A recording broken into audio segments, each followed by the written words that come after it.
Hi everyone, welcome back to Total War Therapy, and today we're gonna find out finally which is the official starting location for Sea Lord Aislinn. Then we're gonna check the mechanics that are coming with this legendary lord, and we will have a first look at the models of the new units coming for the High Elves. At the end I will share with you some units and characters that are still missing for a potential High Elves DLC in the future. Hi, I'm Alberto, I'm a real person, and here you will find the beginner's guide, the battle unit roster, tier list, ranking, and many shorts. So if you wanna support the channel, please consider to subscribe.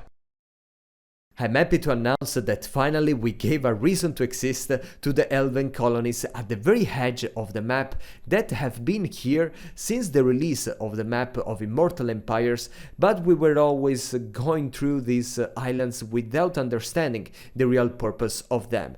Finally, they are the homeland, the home of a new legendary lord, the Sea Lord Aislinn, that, as we're gonna see later, he will have these mechanics that will allows him to travel all around the world. And it's very interesting because if for him will be easy to reach at the locations, even very far, if he managed to attack as an NPC, okay, a faction that is in a remote region of the map, then for you, if you're playing as the other legendary lord, it will be very hard to reach these islands and fight him back. So you really don't want to unleash his rage. I just hope that it will not be another, very complex situation like the Changeling and so on.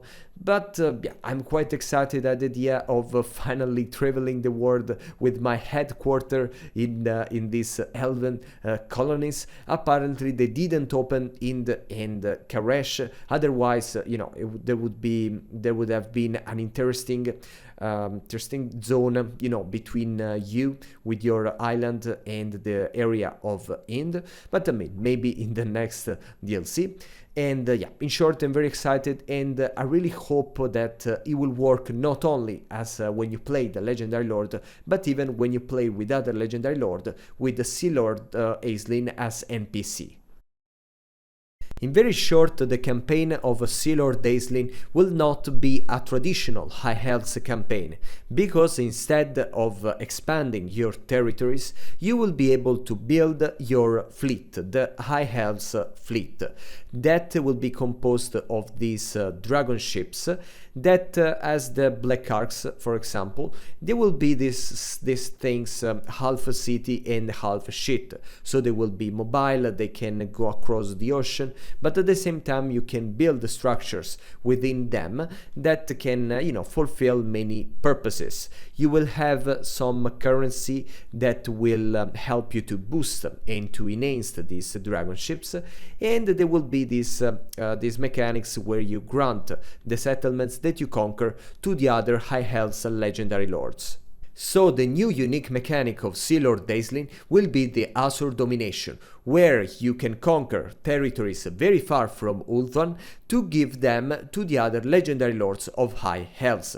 You will not lose completely control of these settlements, because you will construct some outposts within them that will generate this resource called dedication, that is the currency that you will need to expand and to enhance your fleet. Then these legendary lords will give you in exchange some powerful items, some weapons, banners and followers that of course will reflect a particular playstyle. So you can just see which one of these legendary lords match more the way you are playing currently your campaign, and then prioritize one instead of the other. So when you capture a new settlement, you can decide between establish a new outpost, so in this way give it to one of the other legendary lords of the High Elves, of course with all the benefits, and one of them is that you don't need to defend it by yourself. Or you can choose to get a colony that is a bigger settlement, because with the outpost you will get just 3 construction slots, while with the colony you will have a complete settlement for you with many more buildings option, but in this case you have to defend it yourself. But they will give you access to a new resource that it's fundamental to expand your dragon ships fleet, and then you will be able to recruit some units like the cavalry that are not available in the dragon ships. So basically the dragon ships are this half city, half army, like the Black Arcs and actually many other horde factions that we already know. You will be able to build within them many structures that can enhance the recruitment capacity, the growth, and many factors, and of course all the other armies or even other dragon ships that will be within the aura of this ship can get some benefits like the recruitment and so on. Now, compared to the Black Arcs, for example, they will be able to cross the land. Now, this is better to show you directly in the campaign later, but I mean later in the month. But what is important to say is that they don't need just to move across the ocean. They can even just go inland and then kind of construct them again when they leave the land to go back to the sea. Sea Lord Aislinn will get also these exclusive sea lanes. I don't know if you already know how they work. They are already present in the map of Immortal Empires. Basically they are these kind of vortexes that you can use to fast travel between two distant locations, and the Sea Lord Aislinn will just get some extra of them that will make him able to reach first Ultuan and then other key location to continue his campaign. In this way he will get this incredible mobility, I mean, across all the different legendary lords, so it can be very, very dangerous if you fight against him. Now, Sea Lord Aislinn and all his dragon ship captains will get this unique stance called the Mist Landing, then will allow them to swiftly deploy the entire army onto land, no matter which is the territories, if it's a mountain, and so on. So there will be no barrier, you will be immune to most of the attrition, so in this way you can just travel in the land, you can go wherever you want. Now let's have a quick look at the model of Sea Lord Aislinn and at the model of the new dragon. I assume that he will get access to the Northern Skycutter mount as well, but probably the dragon will be the final ultimate mount for him. He will be an anti-infantry legendary lord on foot, but with the dragon he will become this monstrous tank that I hope he will get also some peculiarities, like the Carmine dragon of the Elspeth von Draken, maybe a water breath attack, I don't know, just something that is more unique and that can match the naval theme. And the fun fact, there is a new right available for Sea Lord Aislinn, the invocation of Mathlan, that basically will resurrect the High Elves units. That is crazy. Okay, you will have an army of zombies, of High Elves zombies, that, I mean, just wonderful. The generic lord will be the Sea Helm. I love the model. I expected to see him as a generic hero with the Anointed of Asuryan as a generic lord, but I'm happy with this choice because in this way we can get a fully naval army, okay, so led by an actual ship captain, and they will get, as it's shown in the trailer, a trident and a shield, so they will be probably anti-large, and then they can of course boost some units related to the naval theme, so the monsters, the ship's company, the ship's company, I guess, and then to these two mounts, that is the Great Eagle and then the Skycutter chariot. As a legendary hero, we're gonna get Caradhran of the Flame. I'm very excited for this character. There was a huge debate all around the community because, I mean, the choice was between him and Cornel, another very wanted character for this game. In any case, he's a very interesting High Elf because he was a noble that was wasting his life, very lazy. I mean, a little like me, that at some point he went to a temple of Asuryan, and there, after this experience, he made a vow of silence and he never uttered a word again. But in some way incarnates the, you know, the truly essence of the High Elves of Asuryan, and that's why he became the captain of the Phoenix Guard. That's why we can expect him to be an anti-large unit, and then he will be able to ride this legendary Frostheart Phoenix that is called Ashtari. I'm very excited for this character and I'm looking forward to play with him in the game. As a generic hero, we're gonna get the Mist Mage that will probably work as any other sorcerer in the High Elves roster, but with some special abilities. Then it will get the unique Lore of Mist that will be exclusive of the High Elves, that is, as described, more a support lore, so it will focus around the buffs and debuffs and less on active and offensive abilities. Anyway, I don't know if I should share, but my dog got an attack of, I don't want to say what, while I was making the video at 3 AM in Italy, and I had to clean all the room, but now fortunately I can go back to the video.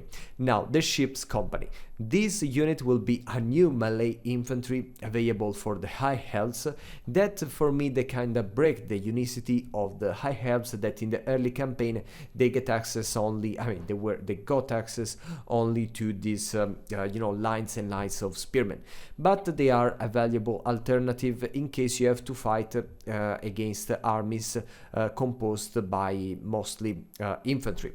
And I mean, it's great that they will be more offensive and with the aquatic trait, so you can plan some strategies while you attract the enemies in the water, where you will have a buff but your enemies will be debuffed.